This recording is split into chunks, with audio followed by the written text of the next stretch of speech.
কারীমের এই আয়াতে কারিমাটা দেখুন, লা ইকরাহা ফিদ্দীন, ধর্মের ব্যাপারে কোন জোর জবরদস্তি করবেন না হে আমার নবী। কোন ব্যাপারে জোর জবরদস্তি করবেন না? একটু জোরে বলুন। আজ গোটা পৃথিবীতে কোন ব্যাপারে জোর জবরদস্তি চলছে? একমাত্র ইসলাম বাদে। আমি তথ্য দেব, একমাত্র ইসলাম বাদে আর সব ভাই লাগাতার ধর্মের নামে জোর জবরদস্তির ফতোয়া জারি করে ঈমানওয়ালাদের মসজিদের সামনে দিয়ে এরা মিছিল নিয়ে যেতে চায়। কেন? তোমাদের মিছিল নিয়ে যাবার দরকার হলে তোমরা পুলিশ প্রশাসন নিয়ে রাস্তা দিয়ে যাও, মসজিদের মহল্লায় কেন? প্রিয় ভাই সব খুব ভালো করে বুঝবেন। আমি উদাহরণ দেবো ছোট করে করে, আশা করছি আপনাদের মাথায় ঢুকবে। ওরা চেষ্টা করছে, আমি একটা উদাহরণ দিই আগে বোঝানোর জন্য। গত 27-এ লাইলাতুল কদর গেছে, 29টাও কদর ছিল, যেহেতু কদর মোট 5টা, 21, 23 সব আপনাদের জানা। এই লাইলাতুল কদর হয়েছে 5 দিন। এর মধ্যে শরিয়াতের নিয়মে ওলামাদের মুফাসসিরিনদের মাসলায় অধিকাংশ রাবির মতে 27 লাইলাতুল কদর। মনে করে দেখুন এবছরে লাইলাতুল কদরের দিনে ওই ফিলিস্তিনের ইসরায়েলের অধিকারে থাকা বাইতুল মুকাদ্দিস নামক আল্লাহর মসজিদে ইসরায়েলের সেনাবাহিনী ওরা গোটা মসজিদগুলো বন্দুক দিয়ে ওরা গোটা এলাকাটা বোম্বিং করে গোটা এলাকাটা সন্ত্রাসী করে দিয়েছে। অথচ এর ভিতরে এত বিপদের ভিতরে মনে করে দেখুন 2 লক্ষ গাজাবাসী বন্দুকের গুলিকে উপেক্ষা করে ওই বাইতুল মুকাদ্দাসে লাইলাতুল কদর আদায় করেছে। একটু জোরে, আরো জোরে, আর একটু জোরে। আরে সাইফুল্লাহ সাহেব, আমার সাইফুল্লাহ, ও আপনাদের কাছে তাকবীর ধরে দিচ্ছিল। শেষের দিকের আওয়াজ খুবই নরম লাগছিল। সত্যি আমি খুব খুশি হয়েছি এই জন্যে যে আপনাদের আওয়াজটা এখনো পর্যন্ত আল্লাহর জমিনে ইমানের এই যে জজবা, একটু আওয়াজ দিয়ে নারায়ে তাকবীর, আরো জোরে বলা যাবে না? নারায়ে তাকবীর। ফুরফুরা শরীফ, ফুরফুরা শরীফ, আজমির শরীফ, মক্কা শরীফ, মদিনা শরীফ, ইমানি কলেমার দাওয়াত কোরআনের দিন চলবে না, বন্ধ হবে। আরো জোরে বলুন। 2 লক্ষ লোক নামাজে দাঁড়িয়েছে, না আছে তাদের ইফতারের সরঞ্জাম, না আছে তাদের কাছে সেহরি খাবার কোন বস্তু। তারা কেবলমাত্র আল্লাহর প্রেমে, আল্লাহর ভালোবাসায় বাইতুল মুকাদ্দাসে সারা রাত আল্লাহ। তাই আমেরিকার সবচাইতে নামী তথ্য সেন্টার, নাম তার পিউ সেন্টার। এই পিউ সেন্টার 28 রমজান, 28 রমজানে আমেরিকার পিউ সেন্টার ঘোষণা করেছে, মিস্টার ডোনাল্ড ট্রাম্প, তুমি আর তোমার দল যতই ফিলিস্তিনকে ধ্বংস করতে চাও, তুমি লিখে নাও 2060 সালে, 2060, এটা হলো 2025। এখান থেকে 35 বছরের পরে এই পৃথিবীতে মুসলমানেরা 1 নম্বরে হয়ে যাবে। ঠিক না বেঠিক? এই সবুজ জামা, ঠিক না বেঠিক? আজিজুর পাছে ওয়াজ করে না, অহংকার করছি না, ভুল বুঝবেন না। আমি তথ্য ছাড়া কথা বলি না। সাইফুল্লাহ ভাইরা তাদের মতো করে বলেন, যিনি যেমন পারেন, যে যেমন বোঝে তেমন বলে, এটি তার দায়িত্ব বর্তায়। আমি যেমন বুঝি তেমন আমার দায়িত্ব বর্তায়। ভাই ভাই, এটা হলো 2025 সাল, আছে মাত্র 35 বছর বাকি। আমার চান্স কম, আমার চান্স কম বেঁচে থাকা। আল্লাহ যদি মনে করে রাখবো আলাদা কথা, কিন্তু যারা এখানে বসে আছেন অনেকেই, আমার মায়েরা আছেন যারা মা, আমার যুবক বন্ধু আছেন যারা, আপনারা লিখে নেন, বেশি দিন বাকি নেই। আর এটা তো আমি আজিজুর রহমান বলেনি, বলেছে আমেরিকার তথ্য সেন্টার, পিউ সেন্টার, ওরা নিজেরাই লিখে দিয়েছে মুসলিমদের এই কাসা ভূখণ্ডের যুদ্ধের পরেও, এই রমজানুল মুবারকের হামলা সত্ত্বেও এরা কি মসজিদ ছেড়ে পালিয়েছে? না। আরে হ্যাঁ না বলুন আরো জোরে। এরা কি মসজিদ? এই আপনারা ইউটিউবাররা আপনারা বলছেন কেন? আপনারা কষ্ট করে বসে আছেন সারা রাত জেগে, হ্যাঁ, আপনারা আমাকে ভালোবাসেন, বসে থাকুন। কারণ আমার বক্তৃতা আমি করছি, আপনারা দোয়া করুন। কারণ যেহেতু এই রাতের বেলা, আর আমি যে বিষয় বলি এ সবাই মাথায় ঢোকাতে পারে না, খোকা বুঝতে পারছেন, ঢোকানো কঠিন, কি বলছে ওটা ঠিক নেই, কিন্তু একটু কান খাড়া করে আমার মায়েরা শুনে দেখুন। আমি বোঝাতে চাইছি একটা সুখবর, যে 2060 সালে এই পৃথিবীতে লা ইলাহা ইল্লাল্লাহর কালেমা 1 নম্বর হয়ে যাবে সংখ্যায়। একটু জোরে বলবেন না? আরো জোরে বলতে পারেন না? আরো জোরে বলা যাবে না? লা ইলাহা ইল্লাল্লাহ এই ঈমানি দাওয়া চলবে না, বন্ধ হবে।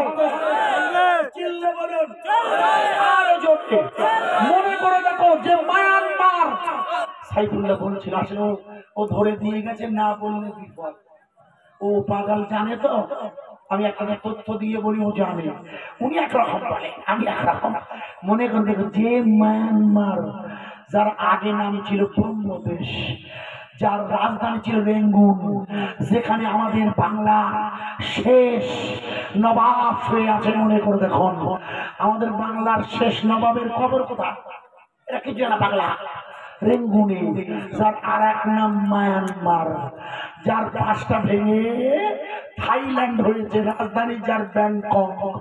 ব্যাংকক মনে করে দেখুন, বিগত কয়েক বছর ধরে ওখানকার সেনাবাহিনী আং সান সুকি এবং তার দলবল, ক্ষমতাসীন দল জান্তা সরকার, ওরা পরিকল্পিতভাবে মায়ানমারের রোহিঙ্গা মুসলিমদের উপরে আঘাত করতেছিল লাগাতার। কিন্তু মনে করে দেখুন, গত কয়েকদিন ধরে মায়ানমারের প্রচন্ড বন্যায় মায়ানমারের জুন্টা সরকার বাংলাদেশ সরকারের কাছে আবেদন করেছে। আমরা বুঝতে পেরেছি এই প্রাকৃতিক এই রোহিঙ্গা নরনারী মুসলিমদের উপরে অত্যাচার করাটা, তাই আমরা এমার্জেন্সি 1,70,000 ঈমানওয়ালী রোহিঙ্গা মুসলিমদের আমাদের দেশে ফিরিয়ে নেব। একবার জোরে বলুন, আরো জোরে। এই রোহিঙ্গাদের দিল্লিতে বলছে ধরে, এরা হলো বাঙালি, এরা হলো সন্ত্রাসী, বলছে না ভাই? আপনারা মনে করে দেখুন, মাথায় ঢুকছে কি বলছে বলে আমি বুঝিয়ে দিয়ে যাচ্ছি। প্রিয় ভাই সব, রেঙ্গুনের জমিনে যিনি শুয়ে আছেন, মুখস্থ করেন তার নামটা, রেঙ্গুনের জমিনে যিনি শুয়ে আছেন, আহা, ইনি খুব বড় আল্লাহর ওলি, খুব উচ্চ মার্গের। আপনারা জানেন আমার জীবনে বহু দেশ আল্লাহ ঘুরিয়েছেন। এই বয়সে আমি প্লেনে করে আল্লাহ পাকের জমিন ঘুরে আমি আপনাদের যেটা গেছি সেই জায়গাগুলো প্র্যাকটিক্যাল বলছি, ছোট করে করি। ভাই আল্লাহ ওলিরা যেখানে ঘুমান সেটা জান্নাতের বাগান হয়ে যায় না? একটু হ্যাঁ না বলুন। ফুরফুরা শরীফের দাদা হুজুর যেখানে ঘুমিয়ে আছে, 5 হুজুর, বড় হুজুর, মেজু হুজুর, সেজে হুজুর, 9 হুজুর, ছোট হুজুর সহ ফুরফুরার অলিতে গলিতে আপনি যখন যাবেন দেখবেন আল্লাহ ওয়ালাদের ওই কবরস্থানের জমিন থেকে একটা নুরানি খুশবু ভেসে আসছে। ঠিক না বেঠিক? খুব মন দিয়ে উত্তর দেবে, মিথ্যে কথা বলবেন না। মনে করে দেখুন, যখন মেসলা হুজুর কিবলা যিনি আমাদের মুফতি আযম হচ্ছেন, বলেছিলেন কে? বলেছেন তাবলীগ জামাতের মাওলানা হুসাইন আহমদ মাদানী সাহেব। ইতিহাস খুলে দেখবেন, উনি বলেছেন, আমি নয়, যে যে আবু জাফর আল্লাহর নিয়ামত। মনে করে হুজুর যখন পর্দা নেন, আপনাদের মনে নেই 104 বছর বয়স হয়েছে হুজুরের, মনে আছে? কার্তিক মাসে পর্দা নিয়েছিল, 3 দিন ওনার লাশ মুবারক রাখা হয়েছিল, 3 দিন। মনে করে দেখুন, আপনাদের মনে আছে কি? হ্যাঁ না বলুন। জানাজায় যাননি? কোথায় ওয়াজ করছি? আমি কোথায় ওয়াজ করছি? এই হান্নান ভাই, হ্যাঁ 40 লক্ষ লোক যার জানাজায় এসেছে। কত লাখ? 40 লাখ। বিবিজি বলেছে। আর এবার ইসলে সবে 21, 22, 23 রমজানুল মুবারক হলেও 50 লক্ষের বেশি লোক হয়েছে। মিডিয়া বলেছে, জানেন তো? হ্যাঁ না বলুন। এই জন্য দাদা হুজুরের কুদরত লক্ষ্য করুন। আমি ছোট্ট করে আপনাকে বোঝাচ্ছি কেন। আমি রেঙ্গুনটা ধরবো বলে দিল বলে, মনে আছে আপনাদের? পরপর যাচ্ছি আমি, ওয়াকাবে পরপর আপনাকে বোঝাবো। একটু আগে আমাকে মন দিয়ে ছোট করে করে টপিক গুলো বোঝাতে দেয়। মানে রেঙ্গুনে আমাদের শেষ মুসলিম বাদশাহ, তার কবর মুবারক আছে। যদি জীবনে কখনো পারে একটাবার জিয়ারত করে আসবেন। দুটো জায়গা যেতে অনুরোধ করব। একটি হচ্ছে বাংলাদেশের সিলেটের হযরত শাহ জালাল রহমাতুল্লাহ আলাইহির রওজা মুবারক। আমি প্লেনে গেছি কলকাতা ভায়া দিল্লি বা কলকাতা হয়ে বাংলাদেশের ঢাকা থেকে 20 মিনিট লেগেছে প্লেনে আমার ওই শাহ জালাল হুজুরের আন্তর্জাতিক বিমানবন্দরে যেতে। যদি কখনো সুযোগ হয় একটা বার গিয়ে দেখে আসুন। এই এনার বাড়ি হলো শুধু ইয়ামান থেকে আসা এই মানুষটিকে কেন্দ্র করে ওই এলাকায় না গেলে বুঝতে পারবেন না। সত্যি আল্লাহর বুজুর্গরা এত উঁচু পর্যায়ের হয় যে মৃত্যুর পরেও তাদের জমিন থেকে আল্লাহর নিয়ামতের খুশবু বার হয়। আপনারা ভেবে দেখুন, মায়ানমারের রোহিঙ্গাদের কি পরিমাণ অত্যাচার করেছে মায়ানমারের সরকার। ঠিক বলছি না ভুল বলছি? ভাইয়া আল্লাহর নবী নিজের জন্মভূমি ত্যাগ করেছিল কখন? যখন মক্কার লোকেরা হুজুরকে মেরে ফেলতে চেয়েছিল তখন। তার আগে কিন্তু নবী নিজের জন্মভূমি ত্যাগ করতে চাইনি। বিশেষ করে হুজুর কাবার দিকে ফিরছে আর হুজুরের চোখ দিয়ে পানি বার হচ্ছে। হুজুর বলছে, দেখো কাবা, তোমার ছেলেরা আমার কাছে রাখলো না, দেখো কাবা, আমাকে চলে যেতে হচ্ছে। মায়ানমারের মুসলিমদের রোহিঙ্গা ঈমান ওয়ালিদেরকে জোর করে ওই ব্রহ্মদেশের মায়ানমারের সরকার, মনে করে দেখুন কি মারাত্মক ভূমিকম্প হয়েছে কদিন আগে। মনে করে দেখুন, এত মারাত্মক ভূমিকম্প হয়েছে, আশ্চর্য হয়ে যাবেন।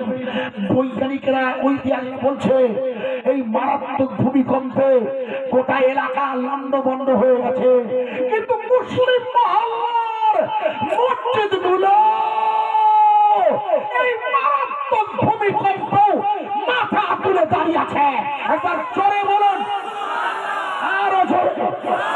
ইসরায়েল হামলা চালিয়ে গোটা ফিলিস্তিন লন্ডভন্ড করে দিয়েছে, তবু ফিলিস্তিনের মুসলমানেরা ওই ভাঙা বাড়ির গলিতে দাঁড়িয়ে ঈদুল ফিতরের নামাজ আদায় করেছে না করেনি?